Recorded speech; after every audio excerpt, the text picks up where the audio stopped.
This time on Distant Shores, we're revisiting the British Virgin Islands to check out how they've been doing after the storm. Whenever you say the storm, it's just Hurricane Irma from nearly over a year and a half ago.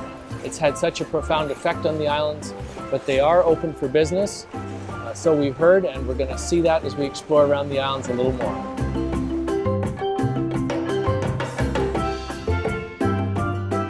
In our previous episode, we arrived in the British Virgin Islands following an overnight sail from the Dutch island of Saba.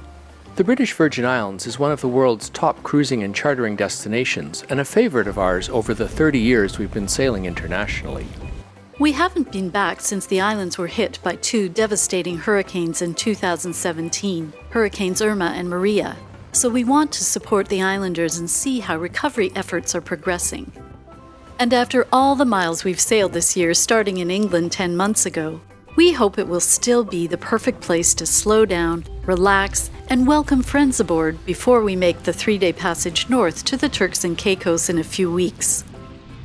The British Virgin Islands, or BVI, is a British overseas territory in the Caribbean, located east of Puerto Rico in the U.S. Virgin Islands. The territory is comprised of about 60 semi-tropical islands, many of them uninhabited. They encircle the Sir Francis Drake Channel, creating a protected body of water, great for all kinds of water sports.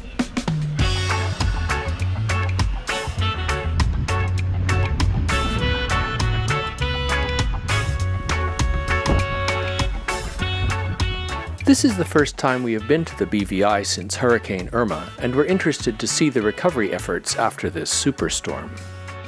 Our Anchorage in the North Sound has a great view of Virgin Gorda, the second largest British Virgin Island, but going ashore reveals some pretty severe hurricane damage still to be repaired.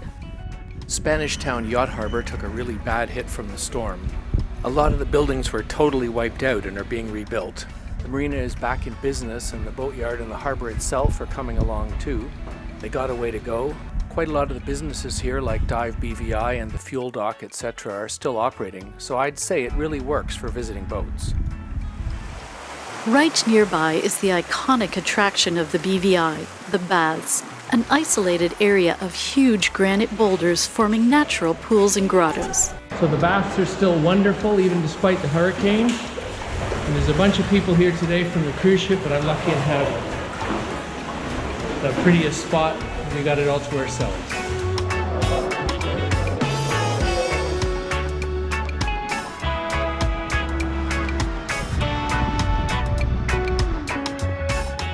Most of the mooring fields throughout the BVI are fine now, and one of our favorites is Norman Island.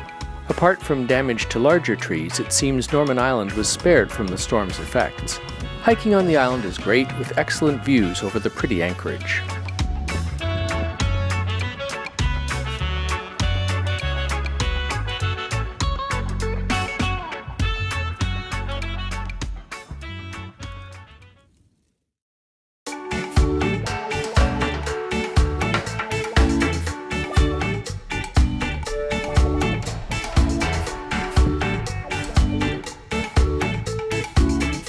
While we're in the BVI, we do some filming for a new anchor test segment.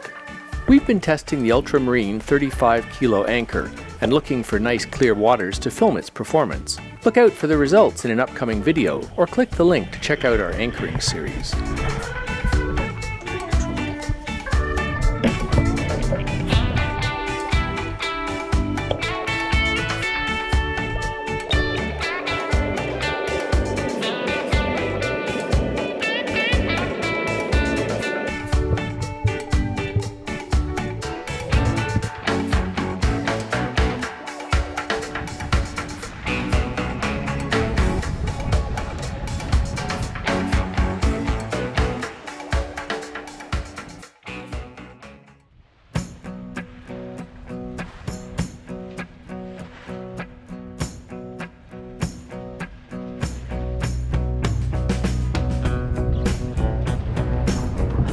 It's a gorgeous sail across to Anegada. It's about 12-13 miles over from Virgin Gorda.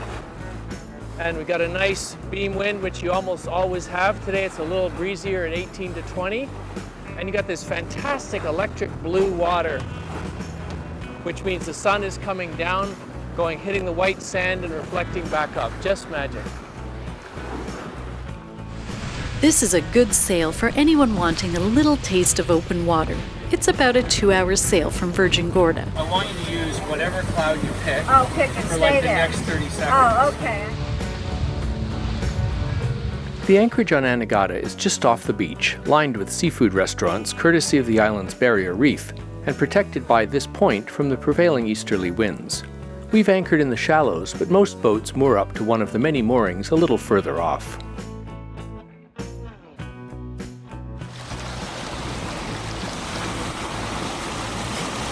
Anegada means drowned in Spanish and was so named since it's such a low, flat island.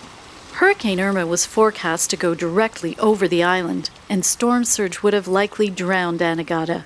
In the last day before its arrival, the storm veered about 15 miles left and instead hit the main island chain to the south, so Anegada was spared the worst.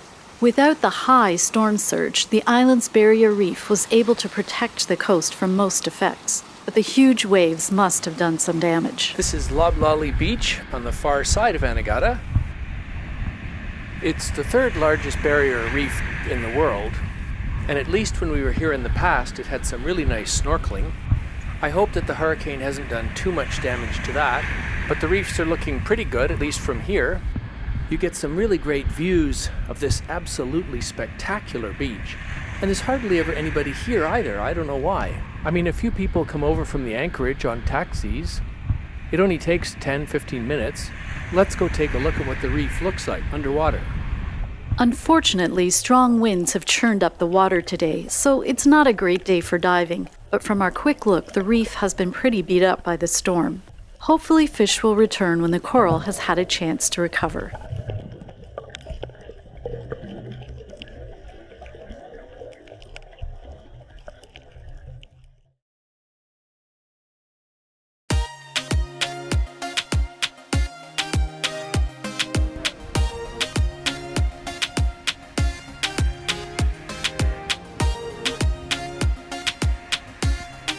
This island is called Sandy Spit, and we sailed here just a few months before the hurricane in 2017. At that time, the island had this grove of trees and bushes, wiped from the island in the storm. Now someone has replanted these baby palms.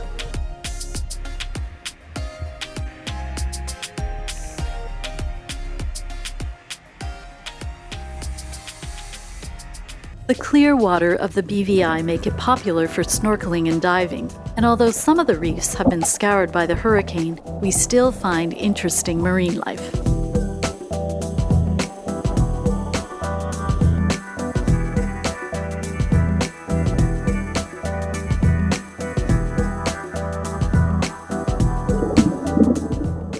Octopus are one of my favorite animals to observe underwater. If they want to move quickly, octopus can fly across the bottom by jetting water out of their mantle.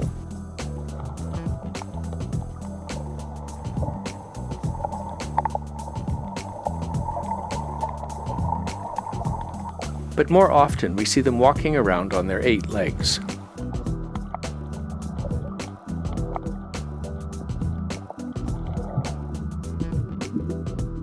They are also amazing color changers and use special skin cells called chromatophores that allow them to match their colors to the color they see in their environment.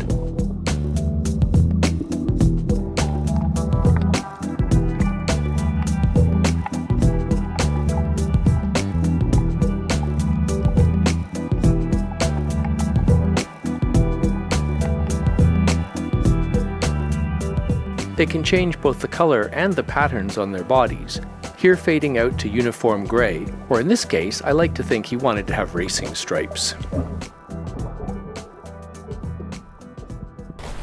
What a gorgeous day. This is absolutely perfect.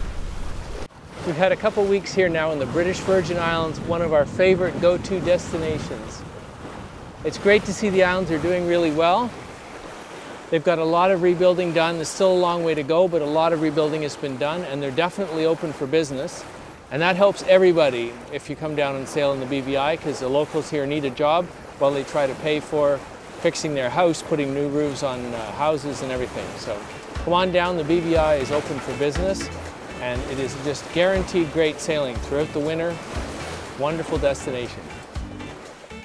So the next leg of our voyage will take us offshore to the Turks and Caicos, being careful to stay away from the unlit shallows of the Navidad and Silver banks. Here water depths change from over 1,000 meters of the deep ocean to just a few meters deep, with coral heads breaking the surface. Since they're unlit, they have claimed many shipwrecks in the past, and even in modern times when people aren't reading their charts carefully.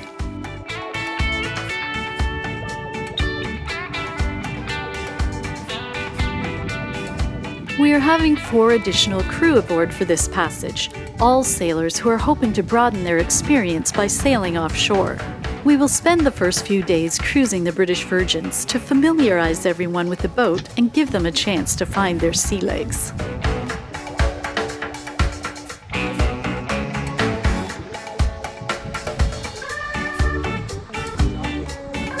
After a couple of days for a BVI cruise plus familiarization with the boat, we zip ashore at Joost van Dyke to clear out with customs, then load the dinghy aboard for the 500-mile passage to the Turks and Caicos. We start out heading due west with a following wind and parallel the coast of Puerto Rico. Then we need to head northwest to stay away from the dangerous shallow banks. We plan passages at 150 miles per day, so this should take us just over 3 days and nights sailing.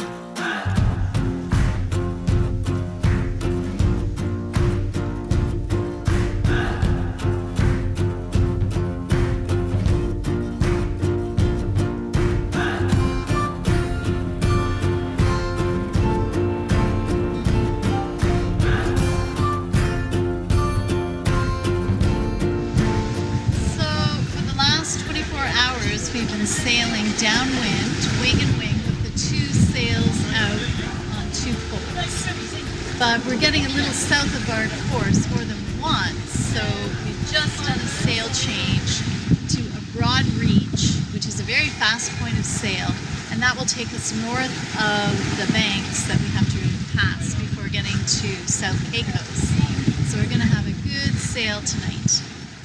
It's time to unfurl the mainsail for the first time since leaving the BVI, and the in-mast furling lets us do it while we continue sailing on the broad reach. We're doing a 1-year review of this system in an upcoming video, so why not subscribe if you aren't already?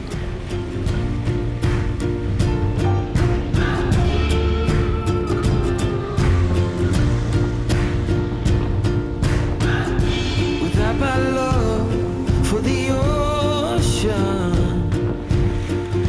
I would be long gone by now. It's some kind of devotion that brings me down.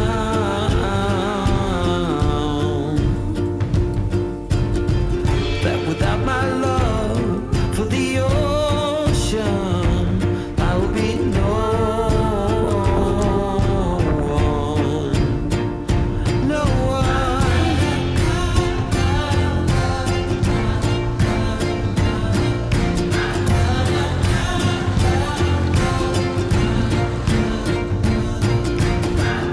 You're holding my mind in a tide.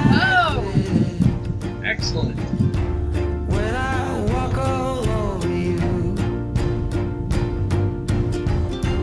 and your blood is in the water, and you go straight through my heart, through my heart. Are you planning a Caribbean cruise? What are your dream destinations? Let us know in the comments below. And don't forget to hit subscribe so you don't miss any upcoming videos. We also invite you to check out the Distant Shores Cruising Club. Membership benefits include sailing opportunities, live chats, and meetups, as well as additional resources for anyone dreaming of sailing away.